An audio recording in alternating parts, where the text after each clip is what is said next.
learn about another voice and culture of Taiwan with We Love Hakka. 走马哥呀！让我们加入客家风情，学习实用客语。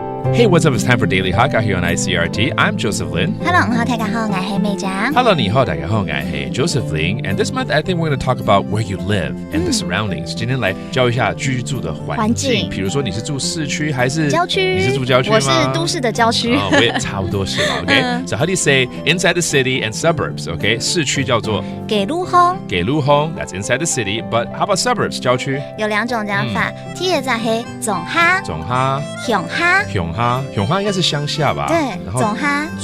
莊下 Okay, so two ways of saying in the suburbs. Let's make a sentence out of this. Living in the city makes everything more convenient. 住在市區，生活交通都便利。低啲給路空，低啲給路空，成發交通，成發交通，都依呢篇，都依呢篇，呢篇很方便，便利利便。對。Okay, that means convenient. That's true.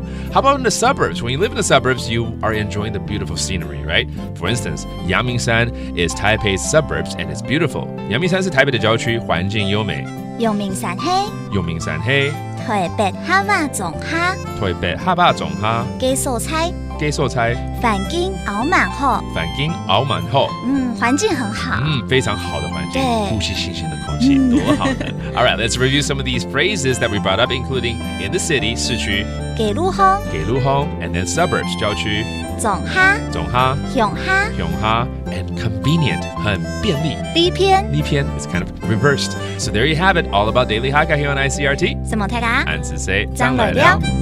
客家風情由客家委員會監製。We Love Hakka has been brought to you by the Hakka Affairs Council.